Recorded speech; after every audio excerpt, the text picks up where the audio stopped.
پچھلی ویڈیو میں نے بتایا تھا کہ ہمارے جو مسلمان بھائی ہیں ان کو سوال کرنا چاہیے. جو بھی عالم ملتا ہے آپ کی نظر میں جو لگتا ہے کہ یہ صحیح عالم ہے، جانتا ہے کچھ، تو ان سے سوال کرنا چاہیے. مسجدوں کے جو امام صاحب ہیں وہ بھی بیٹھے رہتے ہیں، کوئی آئے ان کے پاس تاکہ ہم کچھ بتائیں تو ان سے بھی سوال کر لینا چاہیے. لیکن آدھا گھنٹہ پونا گھنٹہ روزانہ اس لیے نکالیں کہ ہمیں اسلام آج کچھ سیکھنا ہے. دیکھیے، جب تک آپ سوال نہیں کرو گے تو آپ کو کوئی جواب نہیں دے گا. آپ کو ٹائم بھی نکالنا پڑے گا اور آپ کو مسجد میں یا کہیں کسی عالم کے گھر پہ جہاں وہ وقت دے سکے وہاں جانا پڑے گا. اب دیکھیے، ہمارے اسلام کے اندر جو حدیثیں ہیں، بخاری میں، مسلم میں، نسائی میں، ترمذی میں، ابو داؤد میں، دیکھیے ان میں جتنی بھی حدیثیں ہیں وہ آپ ایک ساتھ تو پڑھ نہیں سکتے. لیکن اگر ٹائم نہیں ہے تو جو خاص خاص ہیں، جیسے دعوت جل اشیرہ کیا ہے، حدیث کرتاس کیا ہے، غدیر خم کیا ہے، پنجتن پاک کیا ہے، صحاباؤں کے بارے میں حضور نے کیا بولا ہے، تو یہ سب ہمیں پوچھنا چاہیے. حضرت ابو بکر صدیق ہوں، حضرت عمر ہوں، حضرت عثمان ہوں، ان کے بارے میں بھی پوچھنا چاہیے. باقی صحابہ ہیں، حضرت سلمان فارسی ہیں، حضرت ابوذر غفاری ہیں، حضرت بلال ہیں، ان کے بارے میں بھی سوال کرنا چاہیے. انہوں نے بھی بہت کام کیا اسلام کے. تو میں آج آپ کو بتاؤں گا کہ دعوت جل اشیرہ جو ہے، اس سے حضور نے کس طریقے سے فرمایا. کہ دیکھیے، جب حضور پاک صلی اللہ علیہ وسلم نے 40 سال کی عمر میں، حالانکہ ہمارے نظریے کے مطابق، میں اہل سنت والجماعت سے ہوں، ہم تو سمجھتے ہیں کہ حضور پہلے یہ دن جب سے نبی ہے، جب کچھ بھی نہیں تھا، نہ زمین تھی نہ آسمان تھا، کچھ بھی نہیں تھا، تب سے نبی ہے.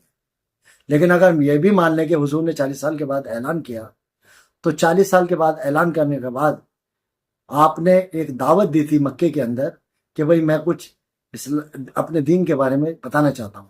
تو وہ دین کی جو دعوت ہوئی تھی، جو دین کی مجلس ہوئی تھی، وہ حضرت ابو طالب رضی اللہ تعالیٰ عنہ کے گھر میں ہوئی.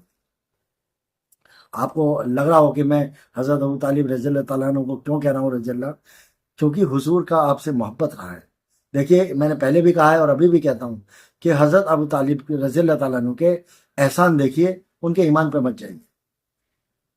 باقی آگے حدیث یہ ہے کہ دعوت جل اشیرہ، کہ جب مکے میں حضور نے نبوت کا اعلان کیا تو اسلام کی باتیں بتانے کے لیے آپ نے مکے کے بڑے جو 12 سردار تھے ان کو حضرت ابو طالب رضی اللہ تعالیٰ نے اپنے گھر پہ دعوت دی.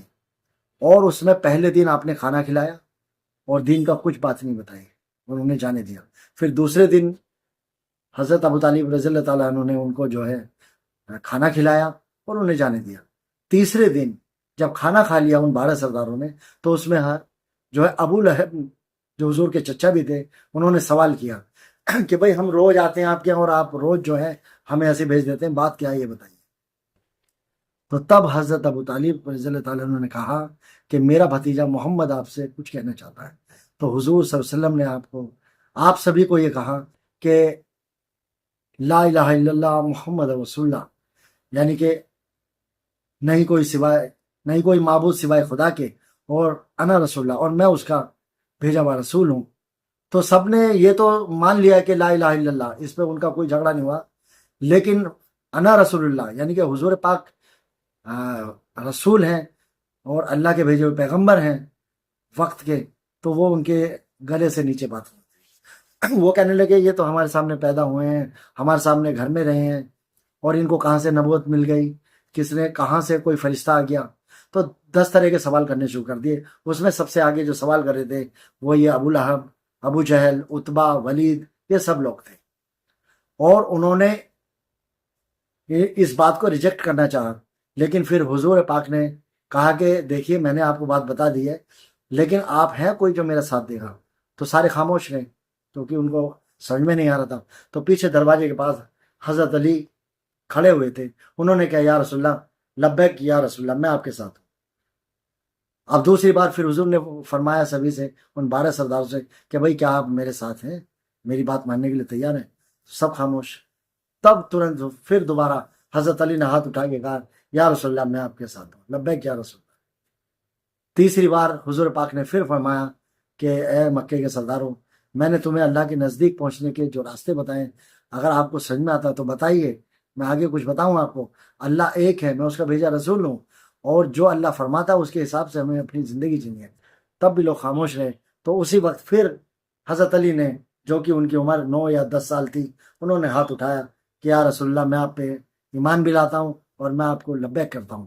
تو تب حضور نے انگلی اٹھا کر سیدھے ہاتھ کی کہا کہ یہ جو میرا بھائی ہے علی, حضور پاک نے فرمایا تھا کہ حاذا علی انت اخی وصی و خلیفتی فی الدنیا والآخرہ, یعنی کہ یہ جو میرا بھائی ہے علی, میرا جانشین بھی ہے, میرا خلیفہ بھی ہے.